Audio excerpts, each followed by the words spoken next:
Hello, my name is Lukas Wank. I'm with Shabka, and we're here today for a talk on the events that are unfolding in Belarus since the last elections. I'm joined here today by Marylia Hushcha, who is from Belarus herself. At the moment, she's a research assistant with the International Institute for Peace, which is based in Vienna. Hello, Marylia. Hi, Lukas. Hi. Getting right into the topic, we have in the last couple of days, we have seen Alexander Lukashenko, who has been labeled Europe's last dictator, who first took office in 1994, claiming a landslide victory in the last presidential elections and immediately claiming a sixth consecutive term as president afterwards. Well, according to official accounts, the Lukashenko got 80.2% of the votes, while the opposition candidate Tikhanovskaya, I hope I got it right, got only 9.9, so close to 10% of the vote in the recent elections. And opponents immediately condemned the results as rigged, and thousands are now taking to the street across Belarus to protest the apparently manipulated result. The opposition to the result is greater than ever before, and now also, I mean, a lot of things are happening there in the civil society, in the political structure, in the state itself. The opposition now even launched a national coordination council, and so on and so forth. We'll hear about that in just a minute from you. And since you're from Belarus yourself, maybe you can give us a bit of a background at what we are seeing at the moment. How did this develop, and what are the factors that led to this situation? What we see now as probably the largest protest in Belarus in history. Yeah, sure. So, if to be quite short with the background, I would just say that protests after elections in general in Belarus are very typical. They happened also in 2006, they happened in 2010, they happened again even years before that. But the number of people who actually took to the streets is uncomparable now. If you take the protests of 2010, for example, the biggest number, the biggest sort of most optimistic estimate of the number of protesting people there was 10,000. This Sunday, it was 200,000 people only in Minsk. So it's just a completely different scale. Another thing is that protests started not only after elections. Demonstrations happened already before elections, also gathering thousands, tens of thousands of people. So the scale of the protest is something that just strikes you right from the start. Mm-hmm. The second thing is why actually it happened now? Why didn't it happen like 10 years ago, 5 years ago, and so on? Big factor in the whole situation, in this spike of this movement, was actually the disappointment and great frustration before the elections. And the big part and big role in that played the economic downturn. We had like very serious conflicts and disagreements with Russia on oil and gas prices, which are crucial for Belarusian economy, and now we're paying actually even more than the market price for these goods, which is really destroying the economy. And of course, the second factor was the pandemic and the way the government mishandled it. The president basically rejected that the problem existed, and people felt like they were just like deprived even from their human dignity. So it was really very deep disappointment with the system, and that also made many successful Belarusians from the elites join the presidential campaign. Mm-hmm. Okay, so I mean, what you just painted here, the picture you painted, is basically shows that well, even if Lukashenko has been in power for the last more than 2 decades, 26 years, the situation on the ground has now somewhat changed. I mean, what do you think for the situation to get better or to be able to handle the situation better? I mean, from a Belarusian state perspective, what would need to change in a way? What would be the change in terms of? Well, Lukashenko cannot carry on as he has done in the last 26 years. So what would need to change? What are the demands from the people, and how can he react to that? So right now, already after this mass police crackdown and violence on the street, it's already a point of no return for Lukashenko. It's really seen. I mean, I'm in touch with many friends, and everyone is reporting that it's just a completely different mood in the society, and it's like in the minds of people who many of whom actually are now protesting, but before they might even have voted for him, he is just gone. It's like a really, really small number of people who are still supporting him. So in terms of public perception, the change has already happened. In terms of actual political process and steps, the demands from the people who are protesting, who are striking right now, are basic. The three of them are the resignation of Lukashenko, freeing all the political prisoners who are now like number and amounting to thousands of people, and some of them were already let out, but still there are many more in prisons.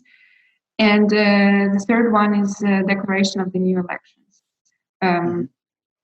So these are the very concrete demands that workers demand also when they go on strikes, and what people do, and so on. Okay. I mean, given all that, I mean, still what is happening in Belarus at the moment in just such a short period of time was just unimaginable a few years ago, and you pointed it out in just a few minutes ago. But just to highlight a few things to the people can actually understand what is concretely happening. I mean, we see, for example, women and people to the thousands, and also women joining protests on the street all over Belarus, making peace chains, dressed in white and holding flowers, for example.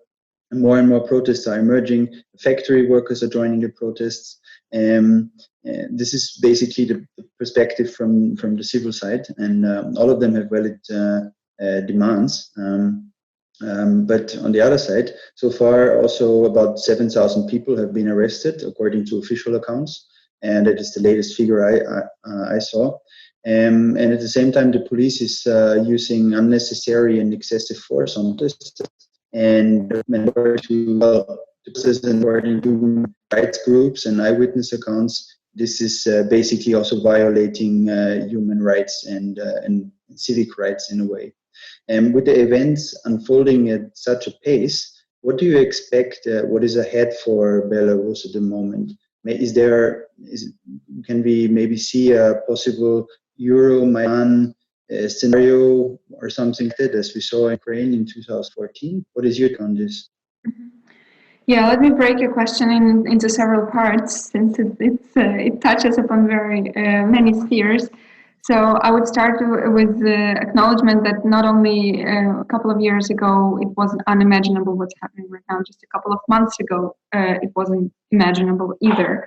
Some analysts generally predicted that the level of response from the society will be huge, and the police crackdown might also be very violent, but I think no one expected such an extent. No one actually counted with such, I mean, the change hasn't happened yet, but no one counted with such big movement. So yes, it's very important that different societal groups go to protest. It's not only a chaotic protest movement as it started on the election day, actually at the end of the election day, when everyone just went on the streets. There was no leadership, there was no organization. It was just a very chaotic happening. But now people are organizing groups. There are women who protest, there are Christians who protest, there are workers at factories who protest, and so on. This is important because it really gives people also some additional sort of identification with the group that they belong to. So the question you asked was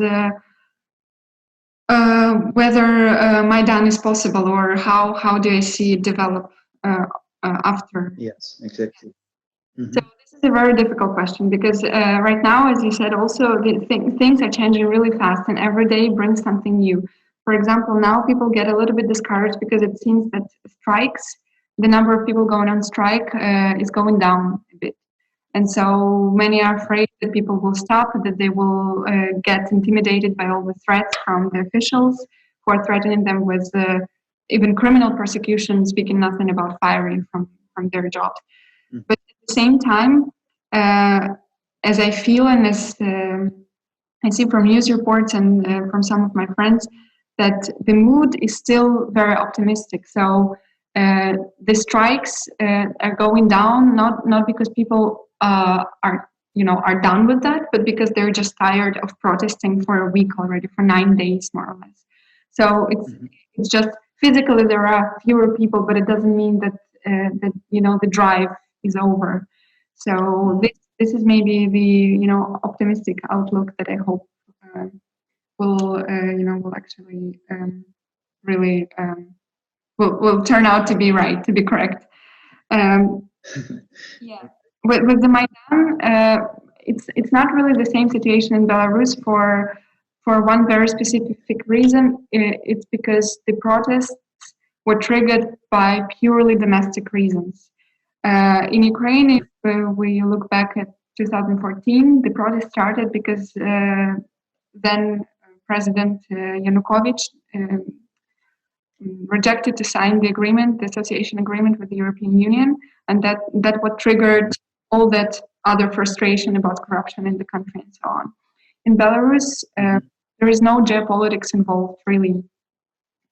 People are just, their basic demand is at the very beginning of the protest was to fairly count the votes. And then when police brutality started, the demands changed to freeing political prisoners, to stopping the violence. So the geopolitical aspect of it is not there even now. So now when, as you mentioned also at the beginning, the opposition created this coordination council, there is already some actor on the opposition side, some political representation on the opposition side, which of course the foreign actors, international actors can refer to. And so the situation in the country becomes more, if not geopolitical, but at least there is some sort of international interaction starting. But the core of the protest in itself is purely about the authoritarian regime in Belarus and the violence that now and many years before also. So just maybe one more thing, if to compare it to some other regional conflict or sort of turn of events in some countries, maybe the Armenian case is more relevant or is more similar in the sense that their protests also started purely because of the internal reasons. And again, if speaking about the international players, Russia allowed the revolution to develop because it didn't jeopardize Russia's presence in this country. It wasn't anti-Russian. Neither is the protest in Belarus. So you mentioned a lot of points, actually very interesting points in the comparison with Ukraine, Euromaidan. And point I took away is that it's so much about corruption as it was in the Ukrainian case, but it's more about the dignity of people. But one other point where I would like to go a bit deeper or challenge your opinion on that is that it's not really geopolitical, but it's more about internal issues. But at the same time, when we zoom out of Belarus, see a lot of see something that has been happening quite often the last couple of years or decades, really, is that developments in the post-Soviet space do not, or unfortunately, do not got much attention internationally. And while you mentioned Armenia with what has been happening there, there are similar examples in other post-Soviet countries, for example, in the Central Asian republics of Kyrgyzstan, Kazakhstan, or Tajikistan, where still unrest and protest also did not got much echo on the international level. So now, as we see a quite solid reaction from the European Union, who's still deciding about sanctions, certainly not accepting the election results, as we have heard, and possibly also sanction those responsible for violence, repression, and falsification of results. And it's a bit different. It got a bit of an international dimension to it. So, against this background, do you think that the international reaction on Belarus represents a change of the international community to the post-Soviet space in a way? And do you think the reaction from the international community are effective? If the reaction of the international community is effective, and what was the first one? Do you think that there's a change in the international reaction towards this post-Soviet space? As we see the reaction from the Union be different to those in Central Asia or in the Caucasus. Yeah, I think first of all, in a way, maybe Ukraine was a big lesson learned for the West as well. Secondly, Armenia was maybe less in the news when the revolution happened there because it was so non-violent and so smoothly. Just went through so smoothly. So I think it more indicates the general, interest of the European or Western public in the, in this region, post-Soviet region. That unless it's something really bad, there is less interest there. And thirdly, of course, Belarusian protests, or how white people went on the street, was not for geopolitical reasons, but it doesn't mean that the situation itself will not become geopolitical. It very much depends on how all these actors react on what's happening right now.